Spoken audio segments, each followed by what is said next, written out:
राष्ट्रवादी काँग्रेसमधील पत्रांबाबतचा संभ्रम संपेना. सुनेत्रा पवारांनी निवडणूक आयोगाला दिलेलं पत्र मागे घेतलं जाणार नाही. न्यूज 18 मराठीला सूत्रांची माहिती. राष्ट्रवादीच्या 3 मंत्री 2 आमदारांनी घेतली आहे पवारांची भेट. अराजकीय विषयांवर मार्गदर्शन घेण्यासाठी भेट, तर राष्ट्रवादीची धुसफूस त्यावरही चर्चा झाल्याची सूत्रांची माहिती. बारामती विधानसभा पोटनिवडणुकीसाठी उपमुख्यमंत्री सुनेत्रा पवार सोमवारी उमेदवारी अर्ज दाखल करणार. मुख्यमंत्री देवेंद्र फडणवीस अर्ज दाखल करण्यासाठी उपस्थित राहणार. प्रशासकीय राजवटीमधील मुंबई पालिकेच्या 1000 कोटींच्या निविदा रद्द. रस्ते, पर्जन्य, जलनिस्सारण कामांच्या निविदांचा समावेश. घाईघाईनं निविदा काढल्याचा सत्ताधाऱ्यांचा आरोप.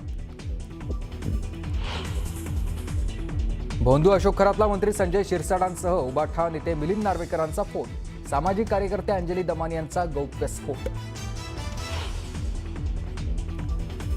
अंजनगावातील पुतळा वाद प्रकरणी अखेर तोडगा. अंजनगावातील पुतळ्याचं होणार स्थलांतर. दोन्ही समाजाच्या बैठकीत महत्त्वाचा निर्णय. तोडगा निघाल्यानंतर आंदोलन अखेर मागे. नाशिकच्या दिंडोरीत कार विहिरीत कोसळून भीषण अपघात. कार थेट पाण्यानं भरलेल्या विहिरीत कोसळून 9 जणांचा मृत्यू. नाशिकच्या दिंडोरीत झालेल्या कार अपघात स्थळाची गिरीश महाजनांनी केली आहे. नरहरी झिरवाळांकडे देखील केली आहे पाहणी. तात्काळ विहीर बुजवण्याचे आदेश. माओवादी प्रशांत बोल उर्फ किशनदाचा तुरुंगामध्ये उपचार दरम्यान मृत्यू. कोट्यवधींचं बक्षीस असलेला सर्वोच्च नेता असलेल्या किशनदाला 2021 मध्ये झाली होती अटक.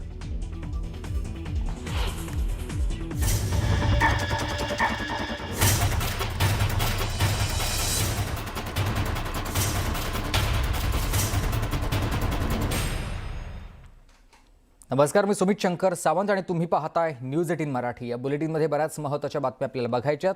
सुरुवातीची महत्त्वाची बातमी. राष्ट्रवादी काँग्रेस पक्षाच्या राष्ट्रीय अध्यक्ष सुनेत्रा पवार यांनी निवडणूक आयोगाला दिलेलं पत्र मागे घेतलं जाणार नाही अशी माहिती सूत्रांनी दिली आहे. 28 जानेवारी ते 10 मार्च दरम्यान आयोगाला झालेला कोणताही पत्रव्यवहार ग्राह्य धरू नये असं पत्र निवडणूक आयोगाला देण्यात आलेलं होतं. अजित पवार यांच्या राष्ट्रवादी काँग्रेस पक्षातील मोठ्या नेत्यानं ही माहिती न्यूज 18 मराठीला दिली आहे. पार्थ पवार यांच्या राज्यसभा निवडीत अडचण येणार असल्यानंच हे पत्र मागे घेतलं जाणार अशी चर्चा होती. मात्र आता हे पत्र मागे घेतलं जाणार नाही अशी माहिती समोर आली आहे. तर अजितदादांच्या राष्ट्रवादीच्या नेत्यांनी पवारांची भेट घेतली आहे. 3 मंत्री आणि 2 आमदारांनी शरद पवार यांची भेट घेतली. अराजकीय विषयांवर मार्गदर्शन घेण्यासाठी भेट घेतल्याची माहिती सूत्रांकडून कळते. राष्ट्रवादीतील धुसफुसीवर देखील या बैठकीमध्ये चर्चा झाल्याची माहिती मिळते.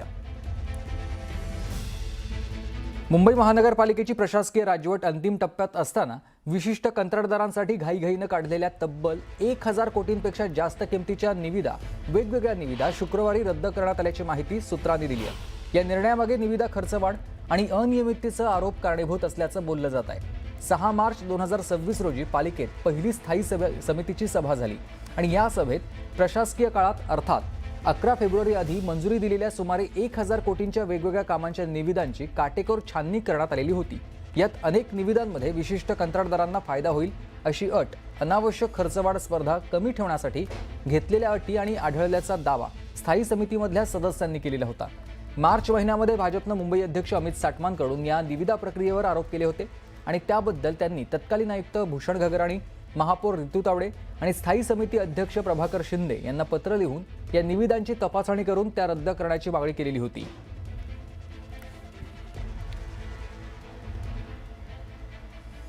तर रद्द केलेल्या प्रमुख निविदा कोणत्या त्या देखील आपण पाहूयात. भायखळा प्राणी संग्रहालयामध्ये विस्तार, त्याच्यामध्ये साधारणतः 490 कोटी रुपये आणि प्राणी संग्रहालयाच्या 3ऱ्या टप्प्यातील विस्तारासाठी काढलेली निविदा.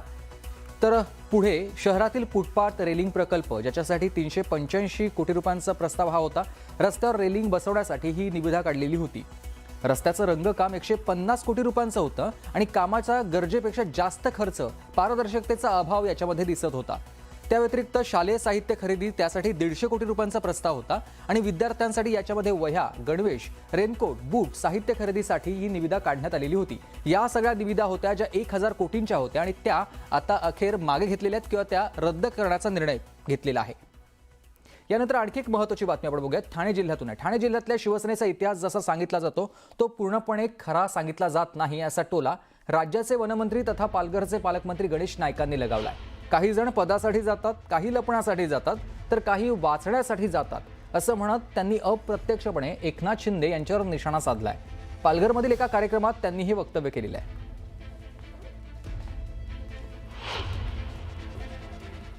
ठाणे जिल्ह्याचा इतिहास जो सांगितला जातो तो खरा इतिहास आहे का? नाही. काही पदाकरता जातात, काही लपण्याकरता जातात, काही काय म्हणतात वाचण्याकरता जातात. राजन काय बोलू मी? वाचण्याकरता. विनायकराव माझी भाषा समजते का?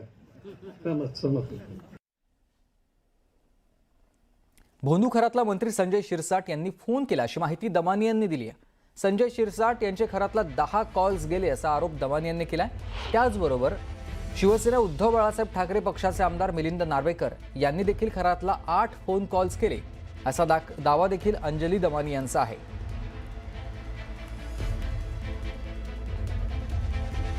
भोंदू अशोक खरातच्या विकृतीची अनेक प्रकरणं समोर येतात. त्याचसोबत त्याचे राजकीय पुढाऱ्यांसोबतचे फोटो आणि व्हिडिओ देखील व्हायरल झाल्यावरून रान पेटलेलं होतं आणि खराची जवळकीमुळे चाकणकरांना राज्य महिला आयोगाच्या अध्यक्षपदाचा राजीनामा द्यावा लागलाय. पण हे प्रकरण इथेच थांबत नाही. सामाजिक कार्यकर्ते अंजली दमानिया यांनी एक CDR बॉम्ब टाकलाय, ज्यामुळे राजकीय वर्तुळात खळबळ माजली आहे. एका व्यक्तीनं आपल्याकडे हे कॉल रेकॉर्ड्स पाठवल्याचं त्या म्हणाल्यात. अशोक खरातचे रुपाली चाकणकर, उपमुख्यमंत्री एकनाथ शिंदे, दीपक केसरकरांचे निकटवर्तीय दीपक लोंढे, चंद्रकांत पाटील यांच्यासोबत फोनवर एकदा नाही तर अनेकदा संभाषण झाल्याचा आरोप दमानी यांनी केलाय. अशोक खरातले एवढे कॉल्स करण्यामागे नेमकं कारण काय, नेमकं काय संभाषण होत होतं असा सवाल दमानी यांनी यानिमित्त उपस्थित केलाय.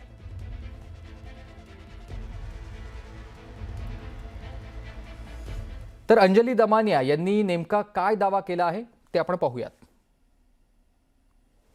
तर रुपाली चाकणकर 177 वेळा त्यांनी कॉल्स केलेले आहेत आणि इनकमिंग कॉल्स आलेले आहेत त्याच्यापैकी 119 असा दावा केलेला आहे अंजली दमानी यांनी. त्याचबरोबर आउटगोईंग कॉल्स किती आहेत तर 58.22 मिनिटं म्हणजे 6 मे 2025ला 22 मिनिटं त्यांचं बोलणं त्यांच्याशी झालेलं आहे. 58 कॉल्स झालेले आहेत. प्रतिभा चाकणकर यांच्यासोबत 236 कॉल्स झालेले आहेत. इतक्या वेळा त्यांनी संवाद साधलाय. उपमुख्यमंत्री एकनाथ शिंदे यांनी 17 कॉल्स केले आणि इनकमिंग कॉल्स त्यापैकी 10 होते अशी देखील माहिती समोर आलेली आहे. त्याबरोबर आउटगोईंग कॉल्स 7 आहेत. 17 एप्रिल 2025ला 21 मिनिटं त्यांच्याशी बोलणं झालेलं होतं अशी देखील माहिती समोर आली आहे. तर चंद्रकांत पाटील यांनी 8 कॉल्स केलेले आहेत. अंजली दमानी यांच्या दाव्यानुसार चंद्रकांत पाटलांनी 8 वेळा कॉल केलेत. तर सुनील तटकरे यांनी देखील 8 कॉल्स केलेले आहेत. CDRची माहिती ही आहे. आशिष शेलार यांनी देखील 1 कॉल केलाय. खरं तर राज्यातले हे बडे सगळे नेते मंत्री आहेत आणि त्यांनी संपर्क ठेवलेला होता खरातसोबत आणि त्या दरम्यानची सगळी माहिती CDRच्या माध्यमातून समोर आली आहे आणि त्यानुसार आशिष शेलार यांनी देखील 1 फोन केलेला आहे अशी माहिती या CDR मधून समोर आली आहे असं दमानी यांचं म्हणणं आहे. वळत पुढल्या बातमीकडे. शिवसेना नेते प्रकाश महाजन यांनी अंजली दमानी यांना अटक करण्याची मागणी केली आहे. अंजली दमानी यांना कॉल डिटेल्स कोणी दिले याची चौकशी करा अशी मागणी त्यांनी केली आहे. त्यांना कॉल डिटेल्स कसे मिळतात हे सुरक्षेच्या दृष्टीनं घातक आहे असं महाजन यांनी म्हटलंय.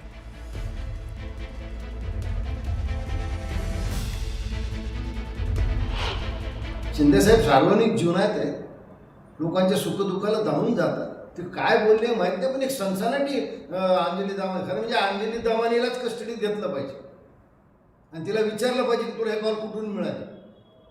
एखाद्याच्या मोबाईलचे किंवा एखाद्याच्या लँडलाईनचे कॉल अशा पद्धतीने काढता येतात का, याचाही शोध घेतला पाहिजे. उद्या कुणी कुणाचे कॉल काढेल आणि सगळ्यांचं खाजगी आयुष्य उद्ध्वस्त होऊन जाईल. म्हणून अंजली दमानियाला ताब्यात घेऊन पोलिसांनी विचारलं पाहिजे की एकनाथ शिंदे साहेबांचे कॉल तुला कुणी दिले.